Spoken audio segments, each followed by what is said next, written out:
आइए एक सफर पर चलते हैं भारत के अतीत में, करीबन 3000 साल पीछे। ये कहानी है उस दौर की जब छोटी छोटी बस्तियां बड़े बड़े राज्यों में बदल रही थीं और कुछ लोग शासक बन रहे थे। ये उस युग की कहानी है जिसने आने वाले भारत की नींव रखी। आज के जमाने में तो हम सब जानते हैं कि नेता वोट से चुने जाते हैं, पर क्या कभी सोचा है कि हजारों साल पहले ये सब कैसे होता होगा? जब चुनाव नहीं थे तब कोई शासक कैसे बनता था? बस यही एक सवाल हमें सीधे इतिहास के एक बहुत ही दिलचस्प मोड़ पर ले जाता है। तो चलिए सबसे पहले इसी पहेली को सुलझाते हैं। एक शासक बनने की प्रक्रिया आखिर थी क्या? ये सब कुछ बड़े बड़े यज्ञों और अनुष्ठानों से जुड़ा हुआ था, और ये सिर्फ पूजा पाठ नहीं थे, बल्कि ये शक्ति का एक खुला प्रदर्शन थे। तो हुआ ये कि एक बहुत बड़ा बदलाव आया। पहले शायद यानी आम लोग अपने मुखिया को चुनते थे, लेकिन करीब 3000 साल पहले कुछ ताकतवर लोगों ने बड़े बड़े यज्ञ आयोजित करके खुद को राजा के तौर पर स्थापित करना शुरू कर दिया। ये अपनी ताकत दिखाने का एक बिल्कुल नया और बहुत असरदार तरीका था। अब इन यज्ञों में से एक था अश्वमेध यज्ञ। ये कोई मामूली पूजा पाठ नहीं था, ये तो एक तरह का पॉलिटिकल पावर प्ले था। जरा सोचिए, एक राजा का घोड़ा साल भर के लिए खुला छोड़ दिया गया है। वो जिन जिन राज्यों से गुजरेगा, अगर किसी ने उसे नहीं रोका तो इसका मतलब उस राजा ने अपनी हार मान ली, और अगर किसी ने घोड़े को रोकने की हिम्मत की तो नतीजा सिर्फ एक युद्ध। तो ये यज्ञ एक तरह से बाकी सब राजाओं को एक खुली चुनौती थी। तो जब राजा इतने शक्तिशाली हो गए तो जाहिर है अब छोटे मोटे कबीले नहीं बल्कि बड़े बड़े इलाके और राज्य बनने शुरू हुए। देखते हैं ये कैसे हुआ। सबसे पहले एक शब्द सामने आता है, जनपद। इसका मतलब बहुत सीधा सा है। जन यानी लोग और पद यानी पैर।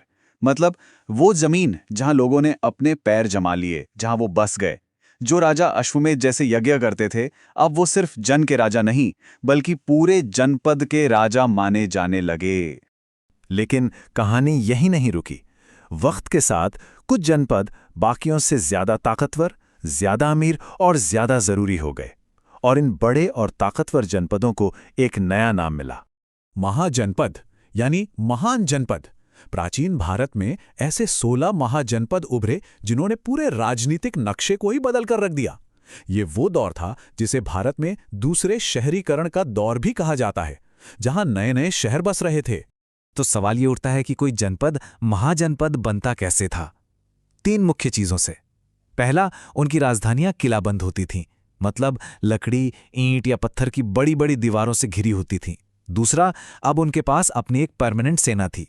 और तीसरा, इन सब का खर्चा चलाने के लिए उन्होंने रेगुलर टैक्स वसूलना शुरू कर दिया था। बिल्कुल, अब राजा लोगों से मिलने वाले तोहफों के भरोसे नहीं रह सकते थे। एक विशाल किला बनाना हो या हजारों सैनिकों को तनख्वाह देनी हो, इसके लिए एक लगातार और भरोसेमंद इनकम की जरूरत थी, और यहीं से एक मुनज़्ज़म टैक्स सिस्टम की शुरुआत हुई। तो ये पैसा आता कहां से था? देखिए, सबसे बड़ा टैक्स था किसानों की फसल पर, जिसे भाग कहते थे। ये आमतौर पर उपज का छठा हिस्सा होता था। इसके अलावा कारीगरों को महीने में एक दिन राजा के लिए मुफ्त में काम करना पड़ता था। चरवाहों को जानवरों के रूप में टैक्स देना होता था। व्यापारियों को सामान की खरीद बिक्री पर टैक्स देना पड़ता था। मतलब समाज का हर हिस्सा राज्य को चलाने में अपना योगदान दे रहा था। लेकिन यहां कहानी में एक बहुत ही दिलचस्प मोड़ आता है। ऐसा नहीं था कि इन सभी महाजनपदों में एक ही तरह का शासन था। उस दौर में एक दूसरे से बिल्कुल अलग 2 तरह की राजनीतिक व्यवस्थाएं एक साथ चल रही थीं। यहां 2 अलग अलग दुनियाएं दिख रही हैं। एक तरफ थे मगध जैसे ताकतवर राजतंत्र, जहां एक ही राजा का शासन था, सारी शक्ति उसी के हाथ में थी, और उसके बाद उसका बेटा ही अगला राजा बनता था। वहीं दूसरी तरफ थे वज्जी जैसे गण संघ। यहां कोई एक राजा नहीं था, बल्कि कई शासकों का एक समूह मिलकर राज करता था। वो सभाओं में मिलते थे और किसी भी फैसले पर पहुंचने से पहले उस पर खूब बहस होती थी।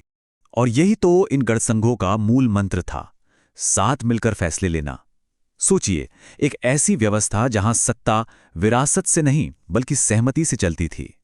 यही वजह थी कि यहां हर तरह के नए विचारों पर खुली बहस होती थी। ये एक तरह का प्राचीन गणतंत्र था, जो उस जमाने के लिए एक बहुत ही क्रांतिकारी विचार था। हाँ, एक बात यहां साफ कर देनी जरूरी है, ये गणतंत्र आज के गणतंत्र जैसा नहीं था, जहां सबको बराबर का हक हो। औरतों, गुलामों और भूमिहीन खेतीहर मजदूरों को इन सभाओं में हिस्सा लेने का कोई अधिकार नहीं था। ये उस वक्त के समाज की एक सच्चाई थी। और कमाल की बात यह है कि ये प्राचीन इतिहास सिर्फ किताबों में नहीं है, ये आज भी हमारे नक्शों पर मौजूद है। जैसे ताकतवर मगध आज का पटना और गया का इलाका था। वज्जी गणराज्य की राजधानी वैशाली आज भी बिहार में है। और कुरु महाजनपद, जिसका जिक्र महाभारत में भी आता है, वो आज के मेरठ और हरियाणा के पास का क्षेत्र था। तो कुल मिलाकर इस पूरे दौर ने आने वाले भारत की शक्ल सूरत पर एक बहुत गहरा असर डाला। ये सिर्फ राजाओं और राज्यों की कहानी नहीं थी, बल्कि एक नए समाज और नई सोच के बनने की कहानी भी थी। तो इस युग से हमें मिला क्या? खेती में लोहे के इस्तेमाल से क्रांति आ गई, नए शहर बसे, मगध जैसे राजतंत्र ने अपनी ताकत के दम पर भारत के पहले महान साम्राज्य मौर्य साम्राज्य की नींव रखी। और शायद सबसे जरूरी बात, वज्जी जैसे गण संघों ने अपनी बहस और चर्चा की संस्कृति से एक ऐसा माहौल बनाया जहां पुराने रीति रिवाजों पर सवाल उठाए जा सकते थे। और यही वजह है कि गौतम बुद्ध और महावीर जैसे महान विचारकों के क्रांतिकारी विचार इन्हीं गणराज्यों में पनपे, ना कि किसी कठोर राजतंत्र में। और अंत में एक सवाल, एक ताकतवर राजा का फैसला बेहतर है या बहुत से लोगों का मिलकर लिया गया फैसला? ये बहस कोई नई नहीं है।